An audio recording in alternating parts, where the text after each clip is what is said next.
حنزلہ کے درخت سے، حنزل کے درخت سے، ایک کڑوے درخت سے۔ تو اب اللہ تعالیٰ فرماتے ہیں کہ دیکھو عقل مندی کی بات بھی ہے، ایمان اور توحید یہ اللہ کی نعمت ہے۔ جب آپ اللہ کی اس نعمت پر عمل کرتے ہو، توحید کا عقیدہ رکھتے ہو، ایک خدا کو مانتے ہو، تو دنیا کی برکتیں بھی ملتی ہیں، آخرت کی بھی۔ دنیا میں سکون ملتا ہے انسان کو، حلال و حرام کا پتہ چلتا ہے، ایک ذات کے حوالے اپنے آپ کو کر دیتا ہے۔ تو یہ اللہ کی بہت بڑی انسانوں پر نعمت ہے۔ اور ایک ہے شرک، کبھی اس کو معبود، کبھی اس کو معبود، اور کسی کے برحق ہونے کی کوئی دلیل بھی نہ ہو۔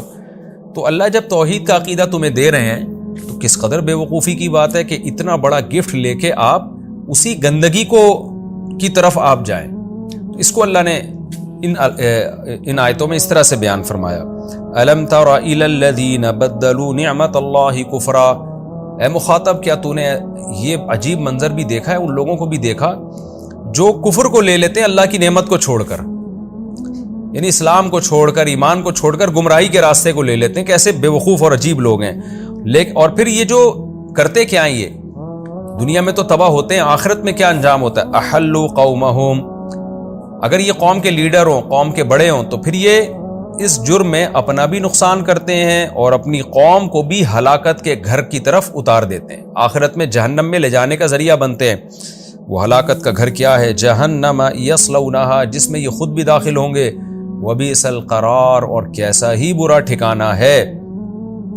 تو اللہ اب اس کی آگے تفصیل بیان کر رہے ہیں کہ وہ جو نعمت دے کے کفر خریدا، وہ نعمت کیا ہے جس کو انہوں نے دے دیا اور کفر لے لیا۔ وَجَعَلُوا لِلَّهِ أَنْدَادًا، انہوں نے اللہ کے لیے شریک ٹھہرا لیے، لِيُضِلُّوا عَنْ سَبِيلِهِ۔ یہ شریک ٹھہرانے کا یہ فائدہ نہیں ہوا کہ وہ جو جھوٹے معبود ہیں ان کی فریاد رسی کرتے، مشکلوں میں ان کی مدد کرتے، نہ نہ نہ نہ نہ، ان سے کیا نقصان ہوا، ان بتوں نے، ان جھوٹے معبودوں نے ان کو اللہ کے راستے سے ہٹا دیا، ان کی محبت میں خدا کو چھوڑ بیٹھے یہ لوگ۔ قل، اے نبی ان سے کہہ دیجئے، تمتعوا، تم ٹھیک ہے دنیا کے مزے اڑاؤ۔ مزے کس لحاظ سے کہ یہ سب کچھ تم اس لیے کر رہے ہو تاکہ تمہاری رشتہ داریاں نہ ٹوٹیں اور تاکہ تمہارا کلچر خراب نہ ہو، تو اس لحاظ سے ان کو مزے کہا گیا ہے۔ جیسے کہ ابراہیم علیہ السلام نے کہا تھا نا کہ تم جو شرک کرتے ہو، مودۃ بینکم فی الحیات الدنیا، آپس کی رشتہ داری میں ایک دوسرے کو خوش کرنے کے لیے، کیونکہ کوئی مذہب چھوڑے گا تو رشتہ دار ناراض ہو جائیں گے۔ تو ابراہیم علیہ السلام نے کہا تھا یہی رشتہ دار قیامت میں ایک دوسرے کے دشمن ہوں گے۔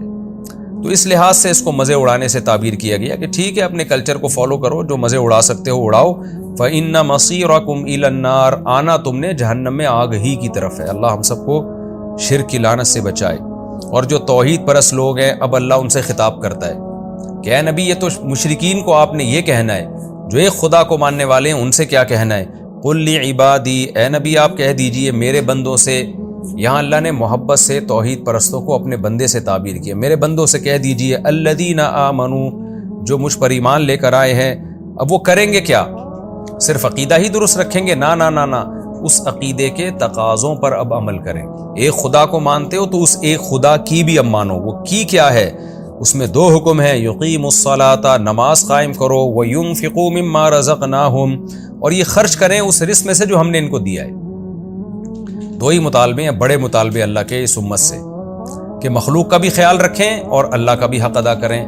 اللہ کے حقوق میں جو ہے حج بھی ہے، وہ ہر ایک پہ فرض نہیں ہوتا اور زندگی میں ایک بار ہوتا ہے۔ اللہ کے حقوق میں رمضان کے روزے بھی ہیں، وہ پورے سال نہیں ہوتے، وہ سال میں ایک بار ہوتے ہیں۔ وہ سب ماحول بنا ہوا ہوتا ہے، اس پر عمل کرنا بھی آسان۔ سب سے مشکل چیز نماز ہے، جس نے نماز پڑھ لی وہ باقی حکام پر بھی عمل کرے گا۔ تو اللہ نے یہاں اپنے حقوق اور مخلوق کے حقوق بیان کیے۔ تو اپنے حقوق میں کیا کہا، نماز کو فوکس کرو، باقی سب اس سے کم درجے کے ہیں۔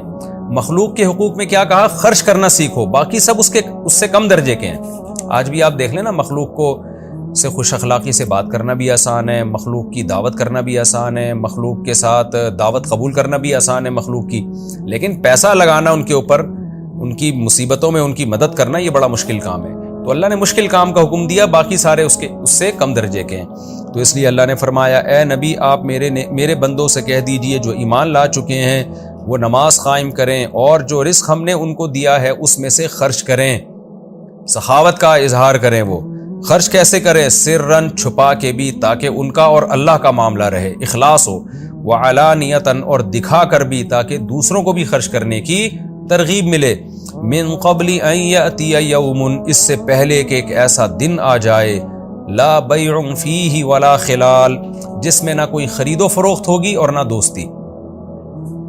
ایک دن تباہی والا آنے والا ہے جس میں خرید و فروخت کا مطلب بارگیننگ نہیں ہوگی کہ چلو جی آپ کی گناہ زیادہ ہیں، نیکیاں کم ہیں، جہنم کا فیصلہ ہو چکا ہے تو فرشتوں کو کچھ رشوت دے کے آپ خرید و فروخت کا معاملہ کر لیں، یا کسی بندے کو پیسے دے دیں کہ تو میرا عذاب لے لے، اس کے بدلے میں اتنے پیسے لے لے مجھ سے۔ کوئی ایسی خرید و فروخت نہیں ہوگی اور نہ کوئی دوستی کام آئے گی۔ تو یہ خوب سمجھ لیں، یہاں دوستی سے وہ دوستی مراد ہے جو کفر کے ساتھ ہو۔ قرآن و سنت سے یہ بات واضح پتہ چلتی ہے کہ قیامت کے دن کافر کی دوستی کام نہیں آئے گی، یعنی جو آدمی کفر میں ہوگا اور جہنم کا فیصلہ ہو چکا ہوگا تو ایسے دوستی کام آنا کہ کوئی دوست اس کو جہنم کی آگ سے بچا لے، کوئی نیک دوست، یہ نہیں ہو سکتا۔ لیکن ایمان والوں کی دوستی بہرحال قیامت کے دن کام آئے گی۔ اس کا دوسرے مقامات پر اللہ نے تذکرہ کیا ہے، وَلَا تَنْفَعُ الشَّفَاعَةُ إِلَّا لِمَنْ أَذِنَ لَهُ، اللہ فرماتے ہیں سفارش کسی کے کام نہیں آئے گی مگر اس کے جس کی اللہ اجازت دے گا۔ تو اس سے پتہ چلتا ہے کہ آپ کے جو ریلیٹیو ہیں، دوست ہیں، وہ سفارش کریں گے اور اللہ ان کو اجازت دے گا۔ احادیث میں بھی یہ مضمون ہے، قرآن میں بھی ہے۔ تو یہاں علماء نے نقل کیا ہے کہ یہاں خلال سے مراد وہ دوستی جو کفر کے ساتھ ہو۔ تو کفر کے ساتھ کا مطلب آپ میں ایمان ہی نہیں ہے، تو یہ کفر کے ساتھ آپ چلے گئے نا تو پھر کوئی پیغمبر بھی آپ کے کام نہیں آ سکتے، اور کوئی بزرگ بھی آپ کے کام نہیں آ سکتے، کوئی شہید آپ کے کام نہیں آ سکتا، چاہے وہ آپ کے خاندان کا ہو یا دنیا میں کتنا جگری دوست ہو، وہ کام نہیں آ سکتا آپ کے۔ یہ مراد ہے یہاں پہ، تاکہ ہم قرآن کی القرآن یفسر بعضہ بعضا، قرآن کی ایک آیت دوسری آیت کی تفسیر کرتی ہے۔ قرآن کی ایک آیت کا ایسا مطلب بیان کرنا کہ دوسری آیتیں اس کے خلاف جا رہی ہوں، یہ جائز نہیں ہے۔ کسی کی بات کا بھی وہی مطلب لیا جاتا ہے جو وہ خود سمجھتا ہے۔ تو ایک بات تو یہ پتہ چلی کہ دوستی سے کیا مراد ہے کہ اگر آپ دنیا میں کفر کے ساتھ چلے گئے نا تو پھر دوستی کام نہیں آئے گی، ایمان کے ساتھ گئے تو دوستی کام آئے گی۔ جو نیک دوست ہیں وہ آپ کی سفارش کی کوشش کریں گے، پھر اس سفارش کی کوشش میں یہ بھی ہو سکتا ہے آپ جہنم سے بچ جائیں، یہ بھی ہو سکتا ہے کہ جہنم میں آپ کا عذاب کم ہو جائے۔ ایک بات۔ دوسری بات یہ کہ کافر کی بھی جو دوستی کام نہیں آئے گی، تو یہاں کام نہ آنے سے مراد یہ ہے کہ ایسا کام آنا کہ جہنم سے بچا لے اس کو، اتنا کام نہیں آئے گی۔ اتنا کام آ سکتی ہے کہ جہنم کے عذاب میں کمی کا ذریعہ بن جائے۔ جیسے ابو طالب رضی اللہ تعالیٰ عنہ، حضرت ابو طالب جو تھے وہ نبی کے چونکہ سگے چچا تھے، تو نبی کی حدیث ہے کہ میری شفاعت کی وجہ سے اللہ ان کو کم عذاب دے گا۔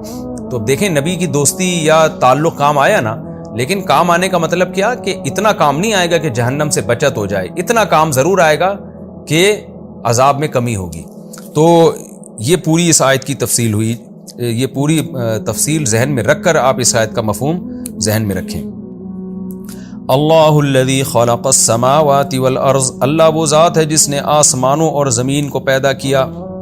اب اللہ نے بتایا نا کہ مشرک کیا کرتا ہے، اللہ کی نعمت تھی توحید، اس کو دے کے شرک خرید لیتا ہے، اور جن کو پوجتا ہے وہ ان کی وجہ سے گمراہ ہو رہا ہے اور جہنم میں جا رہا ہے۔ تو اب اللہ اسی توحید کو ثابت کرنے کے لیے اللہ کے جو انسان پر احسانات ہیں، دیکھیں دو چیزوں کا ذکر ہوا نا اس آیت میں، ایک عقیدہ کا درست کرنے کا اور ایک عمل درست کرنے کا۔ عمل کا تذکرہ ہے نماز اور اللہ کی راہ میں خرچ کرنا، تو عقیدہ بھی آپ درست نہیں کر سکتے اور عمل بھی سیدھا نہیں کر سکتے جب تک آپ کے دل میں اللہ کی محبت نہ ہو، کیونکہ جو آرڈر دے رہا ہوتا ہے نا، آپ کے دل میں اس کی عظمت اور محبت نہیں ہوگی تو آپ کی نظر میں اس آرڈر کی ویلیو بھی نہیں ہوتی۔ تو اب اللہ فرما رہے میں اللہ جس نے تمہیں توحید کا حکم دیا اور نماز کا حکم دیا اور مخلوق پر خرچ کرنے کا حکم دیا، وہ اللہ وہ ذات ہے کہ اس کے اتنے احسانات ہیں کہ ان احسانات کو تم گننا چاہو تو گن نہیں سکتے۔ تو ان احسانات کا وہ صرف اتنا تم سے تقاضا کر رہا ہے کہ نماز پڑھ لیا کرو اور میری راہ میں خرچ کر لیا کرو۔ اتنا سا مطالبہ بھی اگر تم پورا نہیں کرتے تو واقعی انسان بڑا ناانصاف اور بہت بڑا ناشکر ہے۔ تو یہ مضمون اللہ نے بیان کیا۔ اللہ الذی خلق السماوات والارض، اللہ وہ ذات ہے جس نے آسمانوں اور زمین کو پیدا کیا۔ وانزل من السماء ماء، اور اس نے آسمان سے پانی برسایا۔ آسمان سے مراد ہے بلندی سے۔ کل ما علاک فہو سما، عربی لغت کی کتابوں میں ہے کہ ہر وہ چیز جو بلند ہوتی ہے نا اس کو بھی عربی میں آسمان کہہ دیا جاتا ہے۔ فاخرج به من الثمرات رزقا لکم، پھر اس پانی کے ذریعے اس نے پھل نکالے تمہارے رزق پہنچانے کے لیے کیسے کیسے پھل پیدا کیے. وَسَخَّرَ لَكُمُ الْفُلْكَ لِتَجْرِيَ فِي الْبَحْرِ بِأَمْرِهِ، پھر اس نے کشتیاں مسخر کر دی. فلک کا جب عربی میں قرآن میں لفظ آئے گا نا تو بحری جہاز بھی اس میں داخل ہوتے ہیں، ہر وہ چیز جو سمندر پہ تیرتی ہے. تو اللہ نے کیسے کشتیاں مسخر کر دیں، جیسے سورہ رحمان میں ہے وَلَهُ الْجَوَارِ الْمُنْشَآتُ فِي الْبَحْرِ كَالْأَعْلَامِ، وہ جو کشتیاں سمندروں میں پہاڑوں جیسی چلتی ہیں، یعنی جہاز جو ہیں سمندر کے وہ بھی اللہ ہی کے ہیں، یعنی اللہ ہی کے حکم سے تمہارے تابع ہیں. تو مسخر کا کیا مطلب، پانی کا کام تو ڈبونا ہے، لیکن اللہ نے پانی میں یہ خاصیت رکھی ہے کہ اتنے بڑے بڑے جہازوں کو اپنے سینے پہ رکھ کے وہ دھکیل دیتا ہے، اور کم وسائل میں آپ زیادہ بڑی تعداد میں سمندر کے ایک کنارے سے دوسرے کنارے تک چیزوں کو منتقل کر دیتے ہیں. آج ماہرین اس بات کے قائل ہیں کہ اگر سمندر نہ ہوتا تو خشکی پہ تجارت کرنا بہت مشکل تھا اور اس پہ وسائل بہت خرچ ہوتے، جس کے نتیجے میں چیزیں بہت زیادہ مہنگی ہو جاتی. تو اللہ نے سمندر بھی پیدا کیا اور اس میں پانی میں یہ خاصیت رکھی ہے سمندر کے کہ اتنے بڑے بڑے پہاڑ جیسے جہازوں کو وہ سمندر ڈبوتا نہیں اور اپنے سینے پہ رکھ کے چلتا ہے. ایک سوئی داخل کریں گے وہ ڈوب جائے گی، اتنا بڑا جہاز آپ اس کے پشت پہ رکھ دیں گے اور وہ پورا سامان، میں نے دیکھے ہیں وہ ڈاک یارڈ میں میں نے کچھ وقت گزارا ہے، تو اتنے بڑے بڑے جہاز پہاڑوں جیسے، یہ کنٹینر ایسے لگتا تھا چھوٹی چھوٹی ماچس کی ڈبیاں رکھی ہوئی ہیں، اور سمندر کے نیچے جتنا حصہ تھا وہ بھی بھرا ہوا ہوتا تھا خوراک سے. تو کیسے اتنی بڑی خوراک ایک ملک سے دوسرے ملک ایک ہی چکر میں جہاز لے جاتا ہے.